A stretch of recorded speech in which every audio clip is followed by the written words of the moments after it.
Gareth Hughes.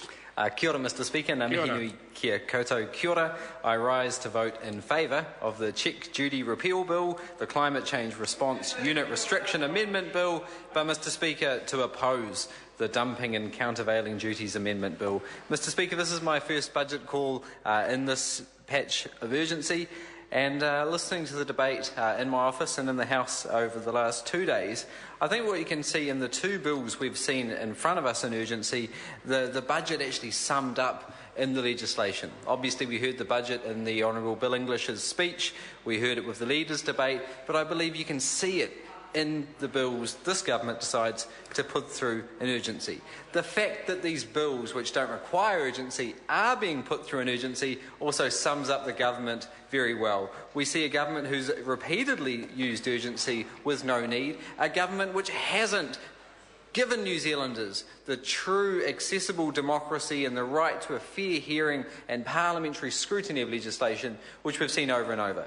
We've seen it in the likes of democracy being taken away in Canterbury. You can see it in the likes of this government choosing to breach New Zealanders' human rights by putting on our law books the ability for the government to terminate people's internet accounts for copyright.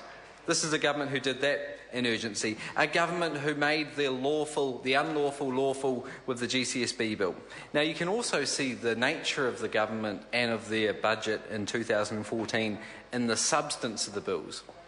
With the paid parental leave bill we previously debated, you can see a government who's only moving slightly in the right direction, a government who's extending the inequality we see in New Zealand, a government who will vote against extending the right to the most vulnerable New Zealanders, those raising kids on a benefit.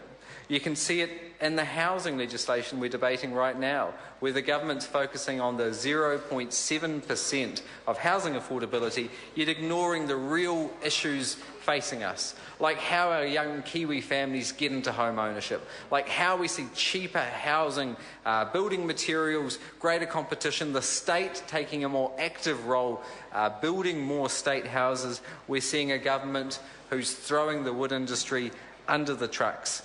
On the climate aspect of the legislation in front of us, you can see a government who's singling out the forestry industry, a government which says we've got one rule for the big emitters and the big polluters if they're a smelter or a factory or a steel mill, but if you're a forestry company, you're out of luck. You've got to wonder, did they somehow forget to pay their Cabinet Club dues? And that's why they're missing out, because in all the reviews of the budget, what we're seeing is this sector, and in the actions of this government, they're missing out. They're the losers. A government who's quite willing to pick winners, sadly, in the polluting industries, but throw them under the truck. Now, Mr Speaker, being a bit of a greenie who used to work for Greenpeace, I'm often accused of hugging trees. Proud to say I've hugged a few trees in my time. This government, however, they cut down the trees and pour petrol on the roots and set it on fire. That's their approach to forestry in New Zealand. Mr Speaker, I've described some of the legislation we're seeing passed in urgency today, but what is the big issue that we see in front of us?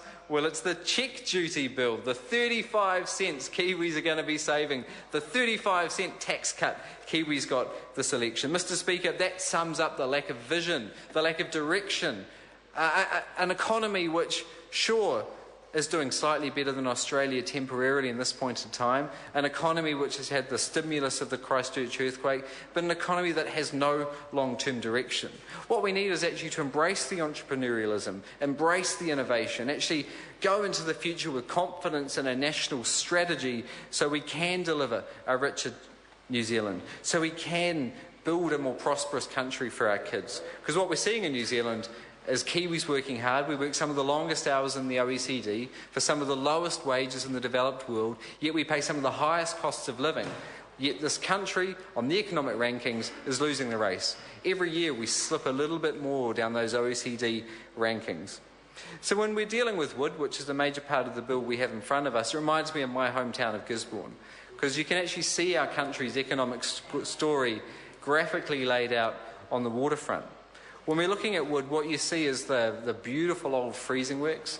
That was demolished, and now all you see is literally almost a mile or more of raw logs piled up for export. What you can see is a good example where 100 plus years ago our country embraced the future, new technologies, looked to the future trends, invested in technologies like refrigerated shipping, and that's how we built our wealth. That's how we raised our kids in a prosperous country.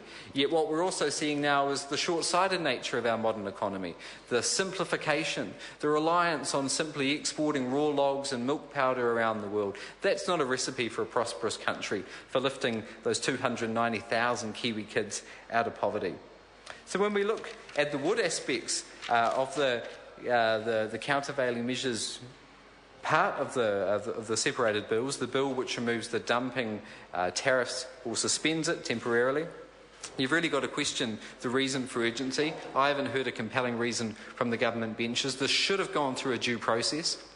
We should have seen a select committee. We should have been able to hear from the companies who are being affected by this legislation, because when you look through the government documents, it describes the impacts on the companies, but this is what you see. Black marks, the retracted parts of the regulatory impact assessments. We should have been able to hear from these companies being affected. Every New Zealand company, just like every New Zealander, deserves a fair go. We should have had the chance to debate the pros and cons, because I admit there are pros and cons, but on something as, let's say, arcane, I think many New Zealanders wouldn't be aware that we have tariffs on dumping provisions overseas. We haven't had a chance for a national discussion, because there are, I acknowledge, pros and cons. But at a time when we're seeing our sawmills closed, like Southern Cross recently, at a time when we've recently seen 4,000 Kiwis laid off in the timber and forestry sector, we shouldn't be risking further job losses and contraction in that sector with bills under urgency when we can't even hear from the sectors involved.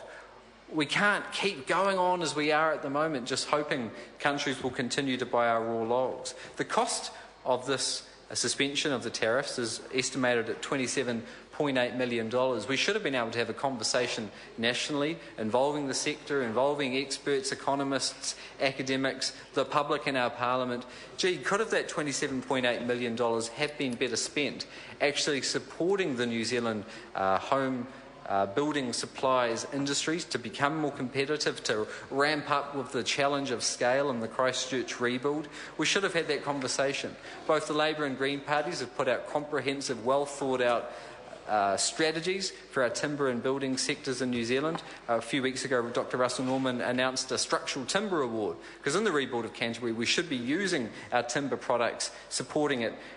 What we need to see is a comprehensive plan for cheaper housing. Focusing on the 0.7%, as this legislation does, is no panacea for the chronic crisis we see, and with the new data showing we can expect up to 41,000 immigrants to New Zealand, the challenge, or the crisis as it already is going to get a lot worse.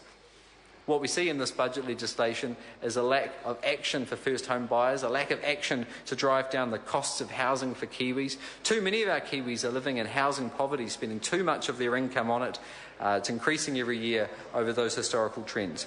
When it comes to climate change, and I'm running out of time, what we see is the arbitrage rules changing. Sadly, it's only changing for one sector. Very briefly, what's happening is the government over the last 6 years has gifted New Zealand emission units to polluters, but also foresters who do the right thing by sequestering carbon. But they've also said you can bring in any number of cheap offshore credits from Ukraine or Russia where they didn't actually see real emissions reductions. What you see in the last year, and I think this most graphically demonstrates it, is the government, on a platter, handed out $110 million of New Zealand units, but all the companies had to do in reply was purchase $7 million equivalent of offshore junk units, making a $93 million windfall profit. That's not good for the New Zealand economy, that's not good for New Zealand competitiveness, and it's not good for us building a smart economy which takes the greatest challenge of our time, climate change, into effect. What we need to do is do what the amendment and the members' bill by Dr Kennedy Graham would do, which was to stop these junk hot air credits coming in offshore and actually focus on building an economy which is a low carbon one, growing jobs, people planting forests, people using timber products in their buildings, people insulating under people's roofs, other people installing solar panels on the top, investing in public transport. That's the smarter, greener economy that we're going to be building and taking to the public on 20 September this year. Mr Speaker, kia ora. Simon O'Connor. Speaker, I'm pleased to stand to speak